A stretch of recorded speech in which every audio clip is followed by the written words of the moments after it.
त्यावेळी लोकसमुदायाला एक दाखला सांगितला.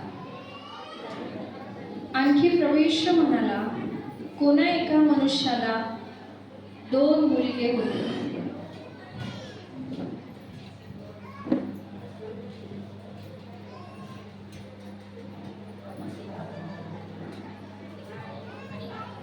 हा माझा वडील मुलगा आणि हा माझा धाकटा मुलगा. त्यापैकी धाकटा बापाला म्हणाला, बाबा, मालमत्तेचा माझा वाटा मला द्या. तेव्हा पित्याने आपल्या मिळकतीची त्यांच्यात वाटणी केली.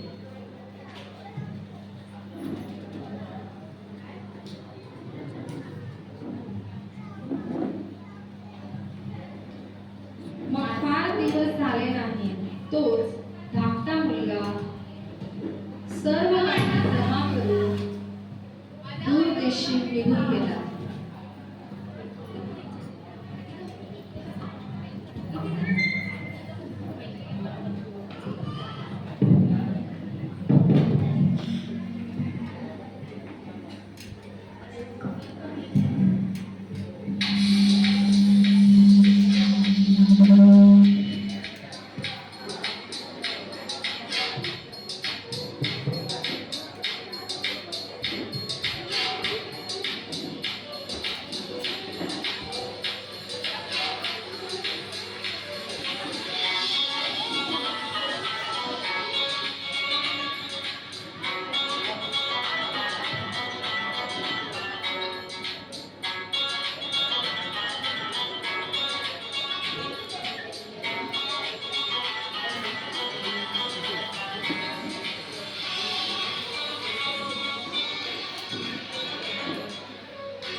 तेथे त्याने चैनबाजी करून आपली मालमत्ता उधळून टाकली.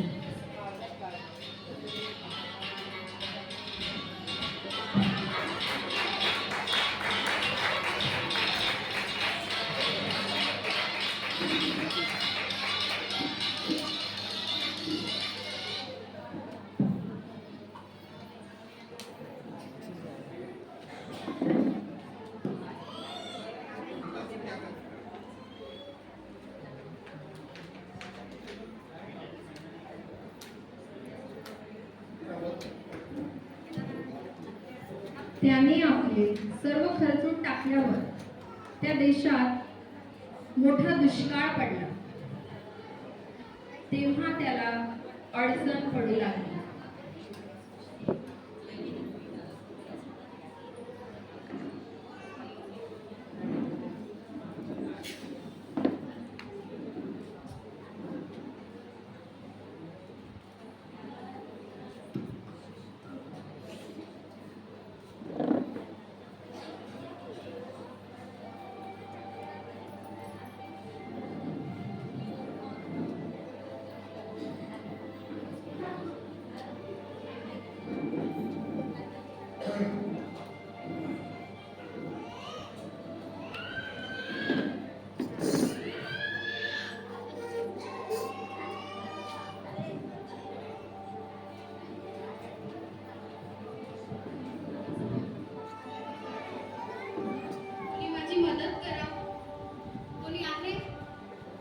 मदत करा.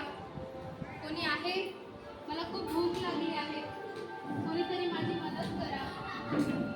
कोणीतरी माझी मदत करा.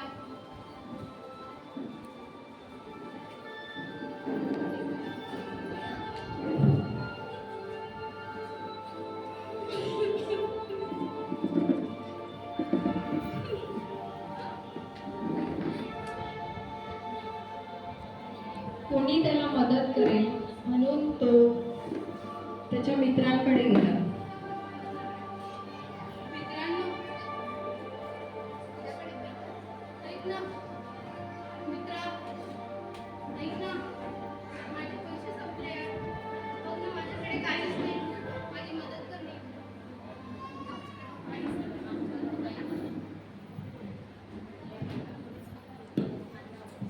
माझी मदत करा.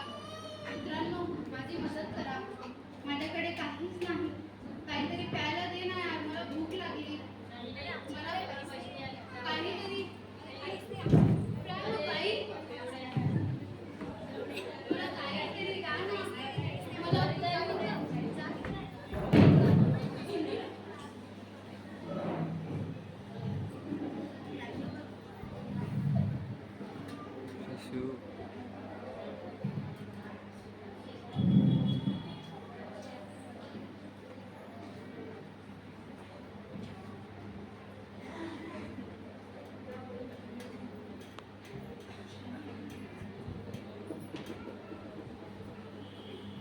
कोणी आहे?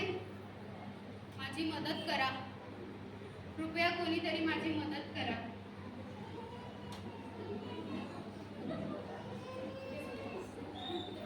मला भूक लागली आहे. मी आता काम बघते. माझ्याकडचे पैसे संपले. मी माझ्या वडिलांकडून आलेले सगळेच पैसे माझे संपले.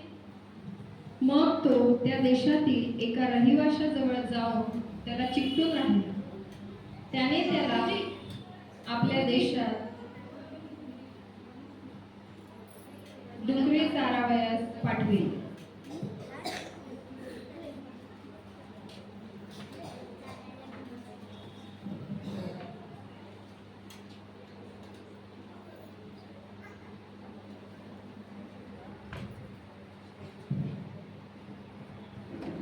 तेव्हा डुकरे खात असत त्यातल्या शेंगा तरी खाऊन पोट भरावे अशी त्याला फार इच्छा होई.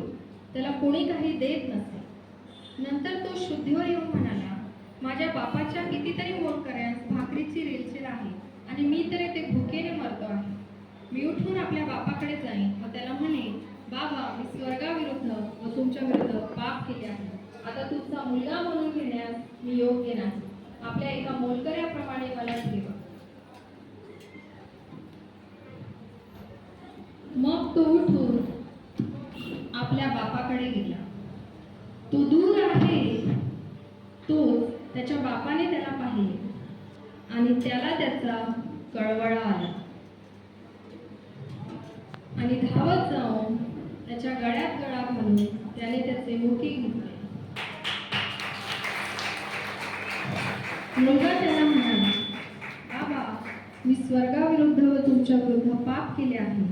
आता तुमचा मुलगा म्हणून घेण्यास मी योग्य नाही. पण बापाने आपल्या दासांना सांगितले, लवकर उत्तम जागा आणून ह्याला घाला. ह्याच्या हातात अंगठी व पायात जोडा घाला आणि पुष्ट वासरू आणून कापा. आपण खाऊ आणि आनंदोत्सव करू. कारण हा माझा मुलगा मेला होता, तो पुन्हा जिवंत झाला आहे. जो हरवला होता तो सापडला आहे. मग ते आनंदोत्सव करू लागले.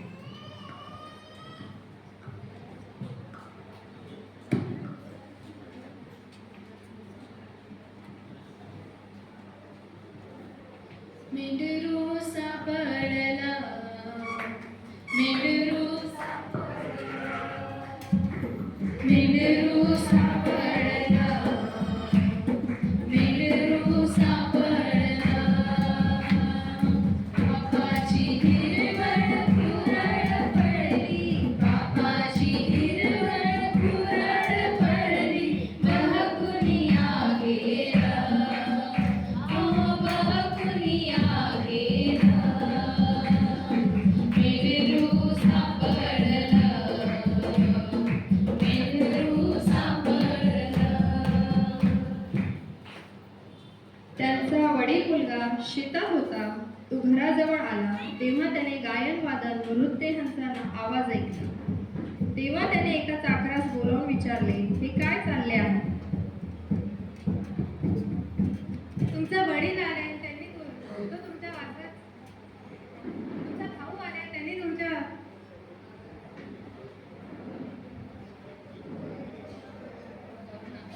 त्याने त्याला सांगितले, तुमचा भाऊ आला आहे आणि तो तुमच्या वडिलांना सुखरूप परत मिळाला म्हणून त्यांनी पुष्ट वासरू कापले आहे. तेव्हा वडील मुलगा रागावला व तो आज जाईना. म्हणून त्याचा बाप बाहेर आला व त्याची समजूत घालू लागला. परंतु वडील मुला मी इतकी वर्षे तुमची सेवा चाकरी करीत आहे आणि तुमची एकही आज्ञा मी कधीच मोडली नाही. तरी मला आपल्या मित्रांबरोबर आनंदोत्सव करण्यासाठी तुम्ही कधी कर्जही दिले नाही. पण ज्याने तुमची संपत्ती गजबिनीबरोबर खाऊन टाकली, तो हा तुमचा मुलगा आला आणि तुम्ही त्याच्यासाठी पुष्ट वासरू कापले. पण पित्याने त्याला उत्तर दिले, बाळा, तू तर माझ्या बरोबर नेहमीच आहे आणि माझे जे काही आहे ते सर्व तुझेच आहे. तरी उत्सव आणि आनंद करणे योग्य आहे, कारण हा तुझा भाऊ मेला होता, तो जिवंत झाला आहे, हरवला होता, तो सापडला आहे. मेंढरू सापडलं, मेंढरू सापडलं, मेंढरू सापडलं, मेंढरू सापडलं, मेंढरू सापडलं, मेंढरू सापडलं.